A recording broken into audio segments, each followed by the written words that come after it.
Selamat malam, Ibu Bapak, saudara-saudaraku. Puji syukur kepada Tuhan kalau Dia tetap menyertai kita dan memungkinkan kita masih dapat bertemu di dalam persekutuan virtual lewat syafaat malam hari ini. Waspada, itu judul cerita yang mengawali refleksi kita. Dikisahkan di sebuah kota kecil, penduduknya seluruhnya beragama Kristen. Nah, suatu hari Minggu, dalam kebaktian di satu-satunya gereja di kota itu, pendeta mengumumkan bahwa hari Minggu depan, Yesus akan hadir di gereja itu. Wah, umat dengan antusias menanti-nanti hari Minggu yang istimewa itu. Ketika tiba hari yang dinanti itu, berbondong-bondong orang datang dan memenuhi gedung gereja. Mereka semua berharap Yesus akan berkhotbah. Tapi Yesus cuma tersenyum. Ketika diperkenalkan, Yesus, Dia hanya berkata, "Selamat." Semua orang menawarkan Yesus untuk bermalam di rumah mereka.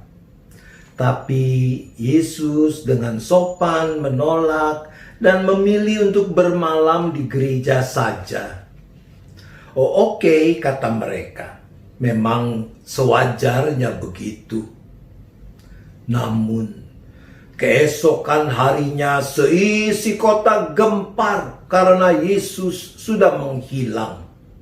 Dan yang paling mengejutkan mereka adalah bahwa gedung gereja sudah dipenuhi dengan coretan aneka warna. Cuma satu kata, tapi tertulis di mana-mana. Ada yang menggunakan huruf kecil, ada yang pakai huruf besar, ada huruf yang sangat besar, ada huruf yang luar biasa besar. Tertulis di dinding, di pintu, di jendela, di bangku, di altar, di mimbar, bahkan di atas Alkitab. Kemanapun orang memandang akan membaca kata itu, waspada. Sangat menjengkelkan, amat mengganggu, mengacau, tapi juga menakutkan. Apa yang harus diwaspadai?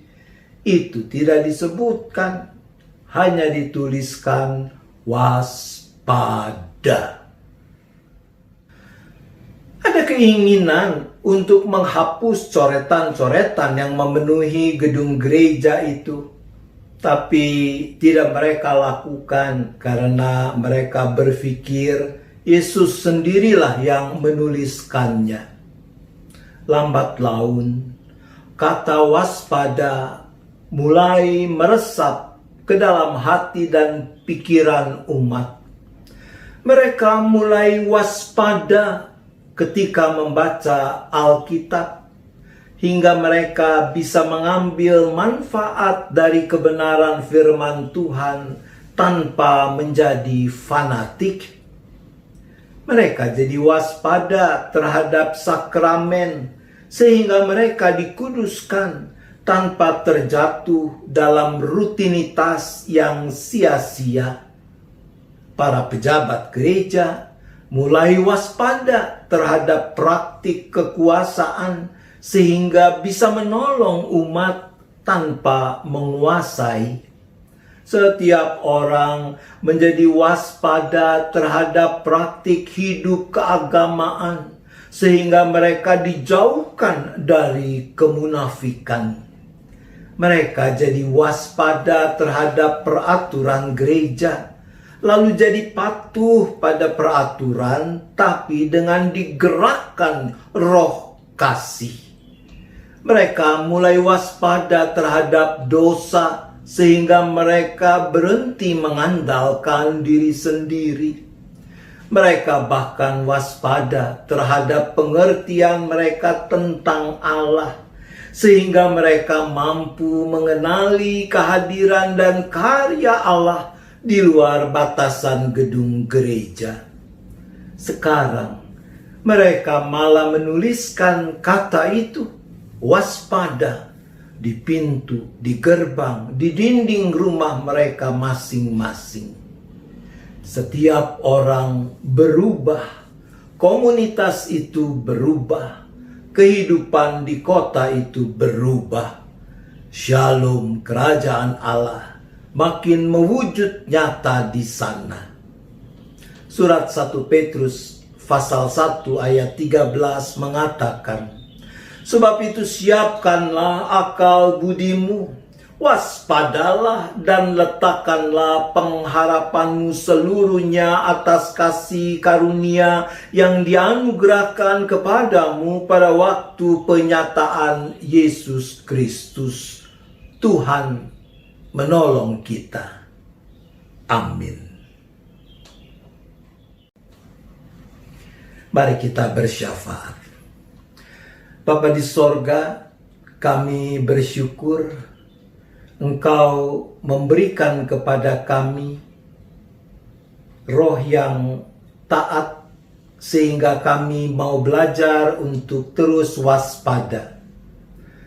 Maka kami mohon ampun sekiranya di sana sini kami masih cenderung terjebak menjalani kehidupan lebih sebagai pemeluk agama Kristen ketimbang sungguh-sungguh menjadi pengikut Kristus.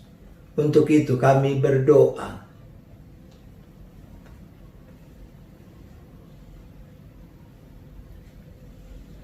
Maka kami juga mohon kekuatan yang dari Tuhan, kesungguhan untuk menjalani keseharian hidup sebagaimana layaknya seorang pengikut Kristus yang bukan melulu sekedar pemeluk agama Kristen. Untuk itu kami berdoa.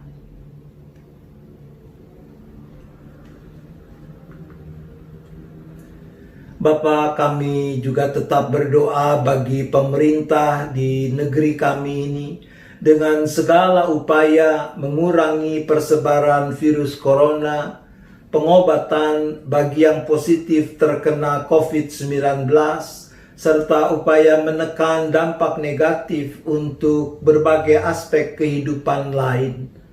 Bagi pemerintah kami berdoa.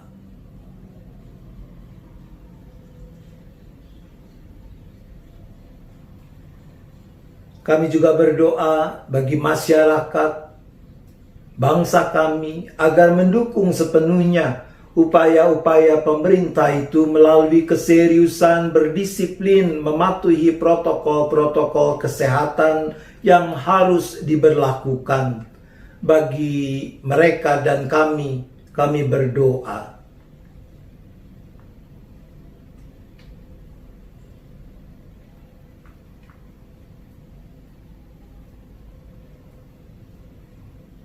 Kami kembali juga menyerahkan keberadaan kami masing-masing beserta dengan setiap anggota keluarga kami, baik yang ada bersama kami maupun yang ada di tempat lain.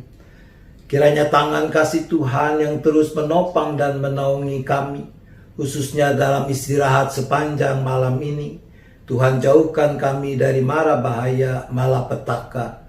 Besok kami boleh bangun dalam naungan kasih setia Tuhan.